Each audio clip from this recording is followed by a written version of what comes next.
नमस्कार दोस्तों, त्रिनेत्र चैनल से मैं संतोष पांडे।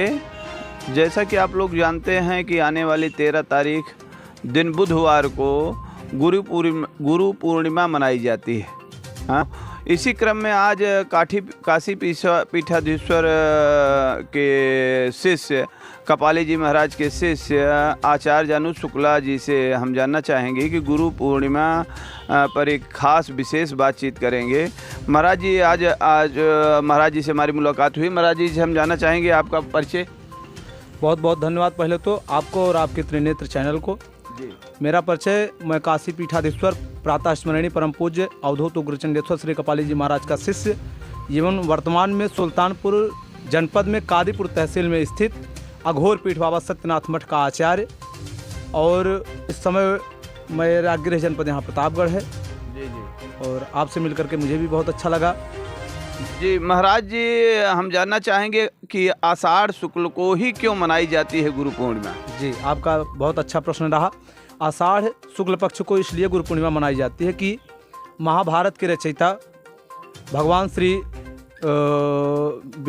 कृष्णदेव पायन व्यास जी महाराज का आज अवतरण दिवस है। इसे आषाढ़ कृष्ण पक्ष के शुक्ल पक्ष के पूर्णिमा के दिन और उनका अवतरण दिवस है। इसके उपलक्ष्य में भी गुरु पूर्णिमा मनाई जाती है। और विशेषतः हिंदू सनातन संस्कृति के अनुसार जो भी शिष्य हैं अपने गुरुओं के लिए इस पर्व के दिन विशेष पूजा पद्धति को अपनाते हैं, इसलिए गुरु पूर्णिमा आषाढ़ शुक्ल पक्ष को ही मनाई जाती है। जी जी जी। जैसा कि गृहस्थ आश्रम वाले भी गुरु पूर्णिमा मनाना चाहें तो गृहस्थ आश्रम वालों के लिए गुरु पूर्णिमा का क्या महत्व है महाराज जी। बहुत सुंदर। गृहस्थ आश्रम वालों के लिए जी ऐसा है, जो गृहस्थ आश्रम में रहते हैं, चूँकि समस्त आश्रमों में विशेष आश्रम गृहस्थ आश्रम है और गृहस्थ आश्रमों में की अलग पद्धति है। उसका पद्धति यह है कि वह घर में रह करके समस्त व्यवस्थाओं को देखते हुए भी अपने जो कुल गुरु हैं, चूँकि गुरुओं का 3 प्रकार है। प्रथम गुरु जीवन के किसी भी शिष्य का वह माता पिता होते हैं, द्वितीय शिक्षा गुरु और तृतीय जो कुल गुरु होते हैं जिसे दीक्षा गुरु कहा जाता है। तो समस्त गृहस्थ आश्रम वालों के लिए जो दीक्षा गुरु हैं, जो उनके कुल गुरु हैं, उनके कुल गुरुओं से मिलना चाहिए।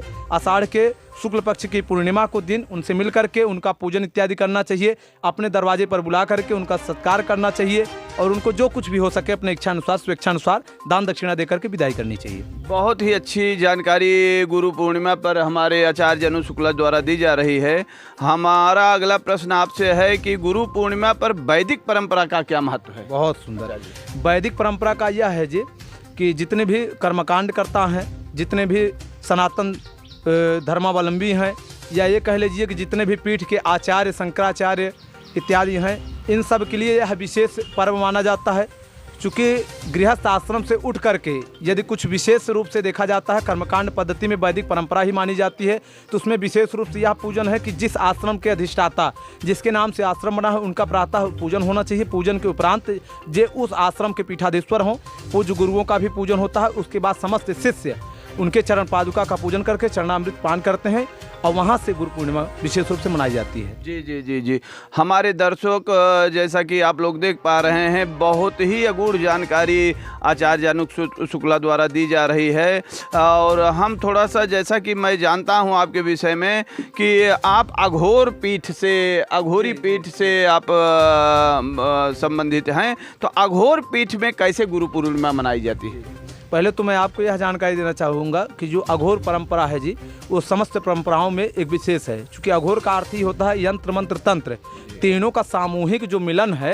अघोर इन सब की जननी है। अघोर अपने आप में सबको समाहित किया हुआ है।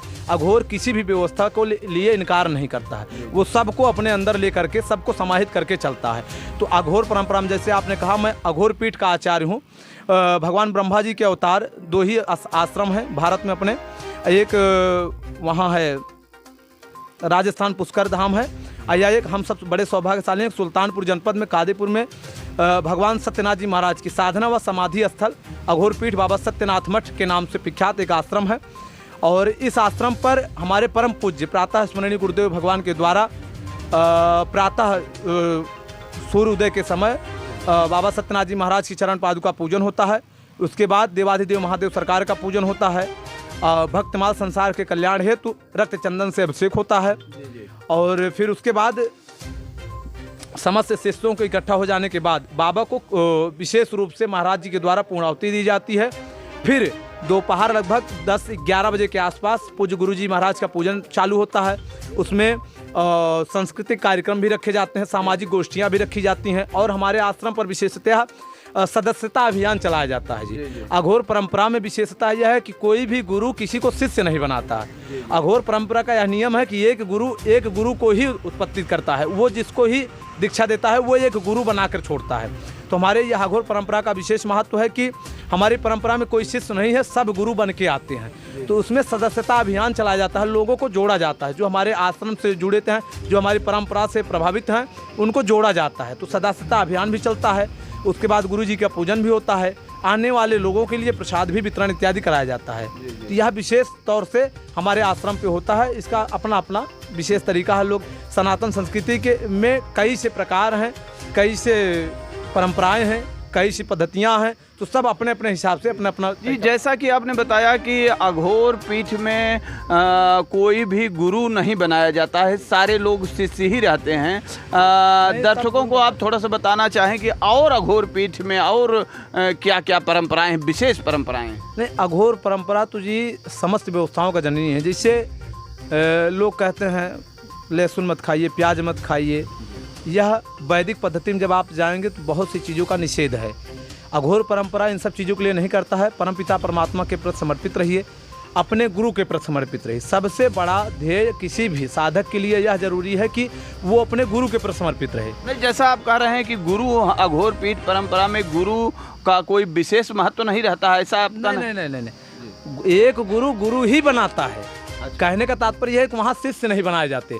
हमारे अघोर परंपरा में कोई शिष्य नहीं बनाता। शिष्य का अर्थ यह हो जाता है कि गुरु का आंशिक पुत्र, धर्म पुत्र, वो शिष्य है। तो वो यहाँ पुत्र का कोई समानता नहीं है। यहाँ एक गुरु को ही जन्म देता है। कहने का मतलब यह है कि एक विचारधारा है, बड़ी सोच है। जी जी। जैसे किसी भी आश्रम में आप जाएंगे, वैदिक परंपरा के कई से आश्रम हैं, हर जगह हम सब आश्रम में देखते हैं वहाँ शिष्य हैं।